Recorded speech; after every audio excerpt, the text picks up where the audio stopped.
വ്ളോഗിലേക്ക് എല്ലാവർക്കും സ്വാഗതം. ഇന്ന് ഞാൻ വന്നിരിക്കുന്നതെന്ന് വെച്ചാൽ അടിപൊളി ഒരു വീഡിയോയുമായിട്ടാണ് വന്നിരിക്കുന്നത്. അതായത് നമ്മുടെ കുഞ്ഞു മക്കളെ ദേഹത്ത് കൊതുക് കടിച്ചാലൊക്കെ ഉണ്ടാകുന്ന കറുത്ത പാടുകളെ നമുക്ക് എങ്ങനെ പൂർണ്ണമായിട്ട് മാറ്റിയെടുക്കാമെന്നതിൻ്റെ ഒരു വീഡിയോ ആണ് ഇത്. ഫേസ്ബുക്കിലും യൂട്യൂബിലൊക്കെ ഏറ്റവും കൂടുതൽ വൈറലായിക്കൊണ്ടിരിക്കുന്ന വീഡിയോ ആണ് ഇത്. ഞാൻ ഉറപ്പിച്ച് പറയുകയാണ്, ഇത് 100% എനിക്ക് ഉറപ്പാണ്. ഇത് ഞാൻ എൻ്റെ പൊന്നിൻ്റെ ദേഹത്ത് പരീക്ഷിച്ച് നോക്കിയതാണ്. പരീക്ഷിക്കാൻ വേണ്ടി മാത്രമല്ല, ഇത് കൊതുക് കടിച്ചിട്ടുള്ള അത്യാവശ്യം നിറവ്യത്യാസം അവന് ഉണ്ടായിട്ടുണ്ടായിരുന്നു. ചെറിയ ചെറിയ അവിടെ എവിടെയായിട്ട് ആകപ്പാടെ ഉള്ളത് കുറച്ച് നിറമാണ് ഉള്ളത്. അപ്പോൾ അവൻ അവിടെ എവിടെയായിട്ട് കുറച്ച് കറുത്ത പുള്ളികളുണ്ടായിരുന്നു. അതായത് കൊതുക് കടിച്ചിട്ടൊക്കെ കറുത്ത പാടുള്ളൊരു ഇതുപോലെ ഉണ്ടായിരുന്നു. അപ്പോൾ ഞാൻ എന്താ വെച്ചാൽ യൂട്യൂബിലും ഫേസ്ബുക്കിലൊക്കെ കയറി നോക്കിയിട്ടുണ്ടായിരുന്നു. അപ്പോൾ അങ്ങനെ നോക്കിയപ്പോഴാണ് ഈ ഒരു വീഡിയോ കണ്ട് ഞാൻ ആദ്യം കുറച്ചൊന്നും ഉണ്ടാക്കി നോക്കിയതാണ്. അപ്പോൾ അത്യാവശ്യം നല്ല റിസൾട്ടാണ് എനിക്ക് കിട്ടിയത്. അതുകൊണ്ടാണ് ഇത് നിങ്ങളെ മുന്നിലേക്ക് ഈ വീഡിയോയുമായി വന്നിരിക്കുന്നത്. നമ്മുടെ വീട്ടിൽ തന്നെ കിട്ടുന്ന വെറും 3 ഐറ്റം വെച്ചിട്ടാണ് ഞാനിത് ചെയ്തിരിക്കുന്നത്. വെളിച്ചെണ്ണ, ക്യാരറ്റ്, ബീട്രൂട്ട്. ഇതൊരു മിക്സിയുടെ ജാറിലേക്ക് ഇട്ട് നന്നായിട്ട് നമുക്കൊന്ന് അരച്ചെടുക്കാം.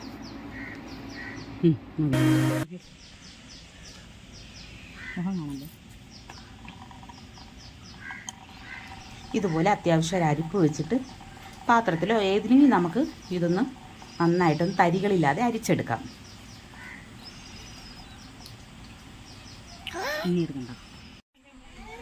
ഇതുപോലെ അരിച്ച് നമുക്ക് മാറ്റിയെടുക്കാം. എന്നിട്ട് ഇതേ അളവിൽ തന്നെ നമുക്ക് കുറച്ച് വെളിച്ചെണ്ണയും കൂടെ ഒഴിച്ച് നന്നായിട്ട് ഇത് മിക്സ് ചെയ്യണം. നന്നായിട്ടെന്ന് വെച്ചാൽ അത്യാവശ്യം നന്നായിട്ട് തന്നെ മിക്സ് ചെയ്തെടുക്കണം. നമ്മൾ കൈ വിടാതെ തന്നെ ഇളക്കിക്കൊണ്ടിരിക്കണം. അത്യാവശ്യം എല്ലാം നല്ലതായിട്ട് മിക്സ് ആയതിനു ശേഷം, അതിന് മുന്നേ നിങ്ങൾ ആദ്യമായാണ് എൻ്റെ ചാനൽ കാണുന്നതെങ്കിൽ ഒന്ന് സബ്സ്ക്രൈബ് ചെയ്യാനും ഒന്ന് ലൈക്ക് ചെയ്യാനും മറക്കല്ലേ. പറ്റുമെങ്കിൽ ഒന്ന് ഷെയറും കൂടെ കൊടുക്കണേ. നിങ്ങൾക്ക് റിസൾട്ട് കിട്ടുന്നുണ്ടെങ്കിൽ അത്യാവശ്യം നിങ്ങൾ കമൻറ്റ് ചെയ്യാൻ മറക്കരുത്. അപ്പോൾ അതെ, ഇവിടെ നമുക്കിത് നന്നായിട്ട് ഇളക്കിയെടുക്കാം. മിക്സ് ചെയ്യണം.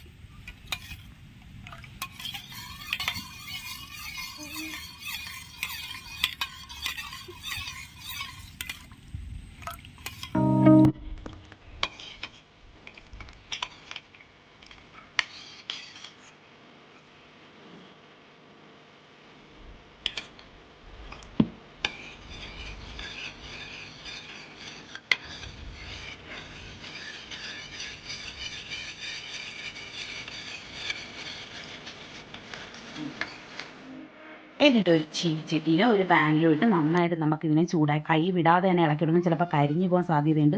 അതുകൊണ്ട് നിങ്ങൾ കൈ വിടാതെ തന്നെ നന്നായിട്ട് ഇളക്കി കൊടുക്കണം. അവസാനം അതായത് ഈ ഒരു തരി എണ്ണയിൽ നിന്ന് വേർതിരിച്ച് വരും. ആ ടൈം ആണ് ഇതിൻ്റെ പരുവം എന്ന് പറയുന്നത്.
അപ്പം